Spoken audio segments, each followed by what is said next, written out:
Yes. Yeah, let's go ahead. Okay, sorry, that was a little bit hectic there for a moment or two.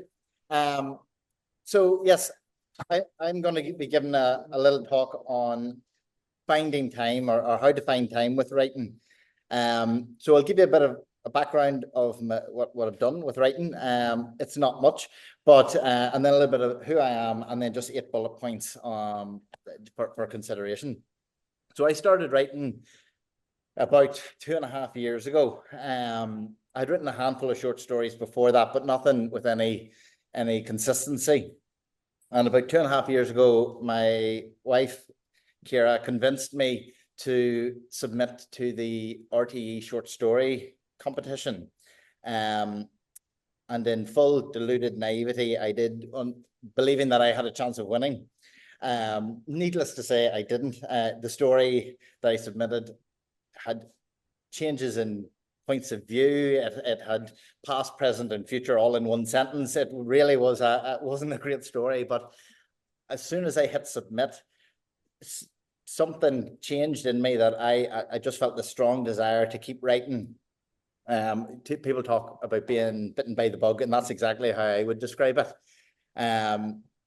And so I turned to Google and I typed in short story competitions because I wanted to keep writing. And what popped up? Only Readsy, which is where I met Deidre and Russell, and so started my Blue Marble journey with them. They were so kind and welcoming. They asked me to read one of my stories for the Blue Marble podcast. They invited me to speak on the Read Lots, Write Lots podcast. I mean, I was a nobody. I still am a nobody, but I was definitely really a nobody then. And that was that would have been summer of 22. Stuck with Readsy up until the end of that year, and on the 31st of December 22, I decided I wanted to move more into getting things published in magazines and publications. And on New Year's Eve, I submitted a story to the New Yorker on the full deluded naivety that I had a chance of getting published there. Needless to say, that didn't happen either. But thankfully, over the next 6 to 9 months, I was lucky enough to have 28 stories published in different journals and magazines. Belfast Review, Intrepidus Inc., 34th Parallel, a couple of different ones. And it really gave me a bit of confidence. During that time, I was also nominated to Best of the Net and to the Pushcart Prize, which blew me away. Absolutely astounded. And then in the summer of 23, on the 29th of June, I decided I wanted to write my novel. Worked at that for 6 months, finished it just before Christmas there last year.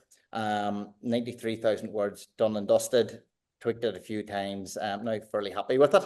And then moved back into short story writing this year at a slower pace. And I'll come on to why, and this is where the whole idea of finding time comes from.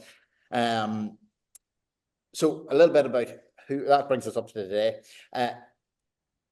Why finding time, or why I'm talking about it. So all of us have very busy lives, no doubt, you know. I'm no different from the rest. I have a wife. I have the most beautiful, understanding and supportive woman in the world at my side. She's given me 2 daughters. One's 2 years old, just over 2, and one's 7 months. They are amazing on a handful at times. And I'm a GP partner in South Armagh, work full-time there. And then in March this year, opened up a private clinic in the evenings, working Monday, Wednesday, and Friday evenings and Saturday mornings, because I didn't have enough on the plate. I'm also, Armagh football fan. I'm a McKenna Cup League, Championship, you name it. Was there 2 weeks ago whenever they won the All-Ireland, and a great payoff for standing in the cold and wet on a January night whenever they're playing God knows who. And also tried to do a bit of farming for my dad as well. So free time is precious for me, and in short supply at times. And I mean, writing to me, it's my it's my de-stress, it's my relaxation, but it's also a part of me that I have to get out. I can't. I now couldn't walk away from writing. It's, I say, bitten by the bug and completely infected by it. And so I was thinking about, well, how do I go about finding time and on what things work? So I've come up with about 8 bullet points. Sorry, I'll take off my watch because I do need to keep this on time, and I'll keep it short because we've ran over trying to sort laptops and that. But the first bullet point, and I think this possibly the most important, is looking at your motivation and why you write. I hope nobody in the room or online is writing purely with the idea of becoming the next J.K. Rowling or Richard Osmond or some brilliant writer who's making millions and millions and never has to do a day job again in their life. I'm sure some of you will reach that level, but if that's your sole goal, you know, I hate it directly, but it's a hard world. I mean, these days, if I get a rejection from an agent for my novel, I'm like, happy days, they've seen it. You know, that's about as good as things get these days. But for me, writing, it's become part of me. I couldn't imagine myself not writing, and that in itself keeps me focused and gives me the drive to find time to write. And it can be difficult. It's not easy carving out time to write a story, and sometimes you write it and you go, where was my head whenever I thought of that idea? But it's the motivation that keeps you coming back to it. And if you keep that front and foremost, you'll naturally find time in your day for it. The second point that's quite helpful is realizing what time of day you write best at, or what time of day you feel creative. For me, unfortunately, it's about 11 o'clock at night is whenever my brain switches into creative mode, and I feel a strong desire to write words. Whenever my wife's going, "You work at you're up at 6 in the morning here, get to bed." So, but I did try to, under the advice of Anthony Quinn, a fantastic writer who's hopefully speaking later on. He said, try waking up, an hour before you go to work and see if that works. And I tried it once, and I sat at the laptop, only once, you'll see why.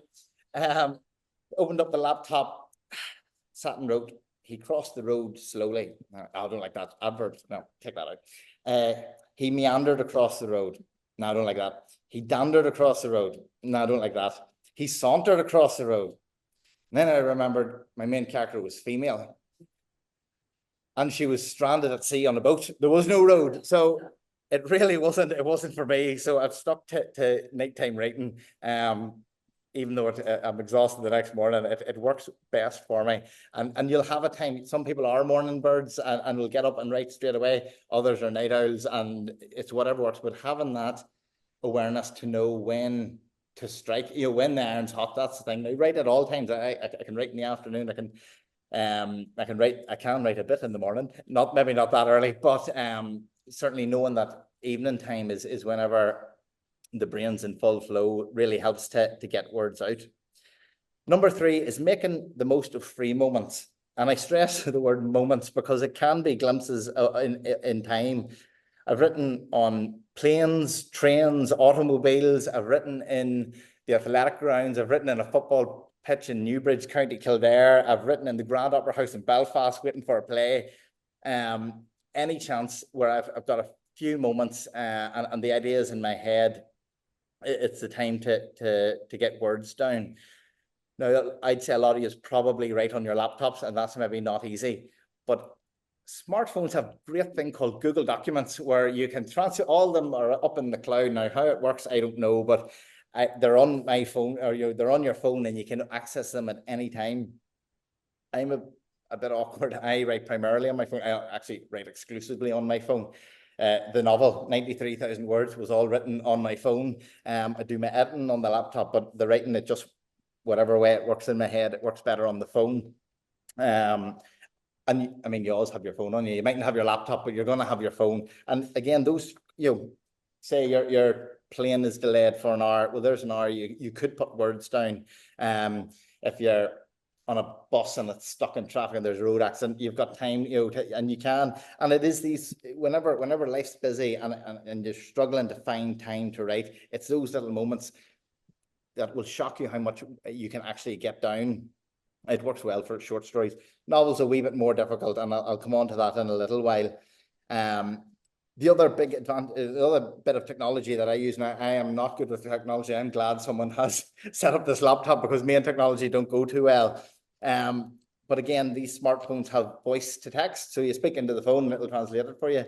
I had a story that shortlisted on Readsy. It was entirely spoken into the phone at 3 o'clock in the morning while I was walking our newborn Grace, our oldest. I was walking her around the living room and I just talked it into the phone trying to get her asleep.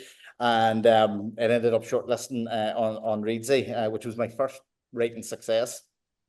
It helped her, ease the hurt of the RTE Short Story Award. But anyway, that's neither here nor there. I also wrote a 5,000 word story on the drive. I used to work in Oma Hospital, or in Oma Hospice, and again talked into the phone there and back, and had a full story by the time it was done. Now those sort of stories, they lend more to the like stream of consciousness stuff, where I think it's even maybe more natural, because it is your stream of consciousness coming out. But it's a useful tool. Doesn't work brilliantly with Irish accents. Sometimes I reread paragraphs and don't know what it was meant to be, but you get the gist of things a lot of the times. Number 4 then is consistency. Trying to write in a consistent manner. Now, this maybe is better for novels, and I'll explain why in a little minute. But if you can get into a pattern where you're wanting to write and driven to write, you'll naturally find time for it. And I say, if you know your time of day and stuff like that, you'll get into this pattern. The reason I talk about novels specifically is I was coming to the end of the last couple of chapters, and had a few loose ends. Now, I'm not a big planner. I'll write. I have a general over idea of what I want to say, but most of it is written as it goes along. And I had a couple of loose ends in the novel that I wasn't really happy with, and I was trying to figure out how to tie them all in and get things a bit neater. And I'd been writing consistently every night for 2 or 3 weeks at that stage. Didn't miss a night. And one morning, got up to go to work, was standing in the shower, and an epiphany is the only word. I realized that fella has to die. If he dies, and if this fella kills him, sweet, this ties everything together. And that, I genuinely don't believe that would have happened if I hadn't been consistently in the story, where I was thinking of it every day. It also it limits any plot holes, because again, you're living that story day in and day out. And that's why I think it works better for novels particularly. But it also gives you the drive to keep going, to find time. It is about carving out those moments in your day where you can get a few words down. Number 5 is be realistic. Maybe some of us here have the time of Stephen King, where he can knock out 3, 4, 5, 6,000 words a day. Most of us, I mean, if I wrote that in a month, sometimes I'm delighted. What I aimed for with the novel was at least 700 words a day. I didn't always meet it, but even having a small target, 300, 400, 500, it doesn't take that long to write 500 words. They don't have to be perfect. Editing, you can go back and edit, but it's getting words on the page. You can't edit what's not there. And if you can, setting small targets, you'll be amazed how quick stories will fill out and novels will fill out, even with a small daily target like that there. I mean, 500 words a day, that's 3,500 a week, you're laughing there, that's a good, strong, short story in the space of a week. And then you can look at editing and stuff like that. Number 6 then is prioritizing. So this one, I didn't know whether to add it in or not. But I'm not saying, but writing first and foremost, to say Armagh football will outrank my writing every day of the week, and work and family, I should say. But I say it's having it on the list. It has to be a priority. It doesn't have to be the priority, but it has to be there. To be able to carve out time for your mind and your motivation to carve out the time to write. It has to be on the priority list.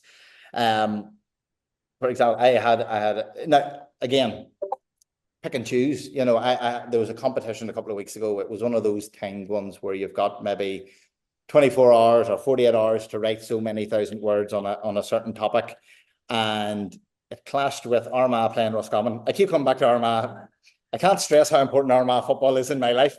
But again, I chose football because I was like, no, to me, that I'd get more happiness out of Armagh winning. Thank God they did. And yeah, but again, I say I closed the clinic to be here today, because again, this is important to me as well, and so it's about knowing where it is on your list of priorities throughout life. Life for myself has been busy over the last couple of year and a half. Anyway, my father he had a quadruple bypass, and now he's waiting surgery for a tumor on his adrenal gland. So again, things are busy, and it would be, you know, you look at your priority list and you say, right, well, what can I cut out? And the easiest thing for me to cut out would be the wife. I mean the writing. Sorry. I really hope that joke was worth it. But you know, it would be easy to cut out writing, but I say it is part of me. And I'd say you have given up your Saturday afternoon on what the one sunny Saturday we've maybe had this year to be here. So it obviously means something to all you here as well. And it's about just putting it in context and keeping it on that priority list in your life. Number 7 is writing groups, Blue Marble, just to sell it, and beta readers.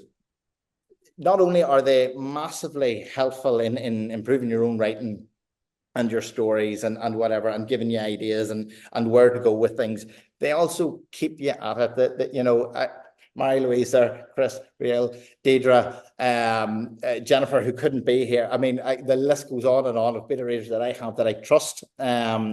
Jay McKenzie, who I don't know if she's watching or not. Jay is phenomenal. I could do a whole speech on how good Jay is as a writer and a reader. But they'll keep you at it. You know, I think back over the past 2.5 years, if I hadn't had Blue Marble, I don't think I'd be at the level of writing and the commitment that I have to it. And it's that sense of community and that the friendships that you build up through it that really keep you at it. They'll mention competitions, they'll mention journals that are open, and all those little triggers, those little nuggets that keep you hungry for it and keep you moving forward is fantastic. I mean, whenever I look back to whenever I joined the Blue Marble, so Blue Marble, I should explain, is Discord app, and there's different little subsections you can set up. Now, whenever I joined, there wasn't that many little subsections. Now, Deidre has created a subsection, and Russell created subsections on every competition going, so you know exactly what ones are coming up and when, and people encouraging you to join it and offering beta reads and everything. It's fantastic. I owe you all a huge amount, more than I could ever say. And I say the keeping it back to finding time, they're the ones who push me to find the time to write. And lastly, I've kept it short. I'm nearly back on time. I'm not far off it. Number 8 is be easy on yourself. It's okay to take a break. You know, I didn't write. I don't think I wrote anything in the month of March because the new business was open, and you have to, you know, this is a completely new business. So I was doing social media, I was taking calls, I was doing interviews, I was doing everything. So it really took over for a while. And that's okay. To be honest, I think I've come back writing stronger than I've ever written. Now I'm churning it out slower. Definitely, just time is limited. But with the help of beta readers and writing groups and everything, I do feel I'm writing my strongest stuff now. And it is important sometimes to take a break. I know I talk about consistency and priority, but it's a difficult world writing. It can be a cruel world. I mean, rejections are a dime a dozen, as they say. Now, maybe I'm a wee bit more protected because I was rejected plenty in my early 20s by women. So I was well used to it before I got into writing. So, but yeah, it's easy to burn out. It's easy to go, to hell with this. Why am I wasting my free time here? But taking a wee break, putting it in perspective, Real Stuff was absolutely fantastic. And took so much from it. You know, be kind to yourself. You know, you're doing something that the vast majority of the population aren't doing and can't do. And again, I say, I tie it back to the start. Why do you write? Do it for you. Don't do it for anybody else. It's you. It's your own expression of yourself. And I hope that this talk has been in some way useful. I'll finish by quoting Forrest Gump when I say that's all I have to say about that. And I will move on to the next speaker.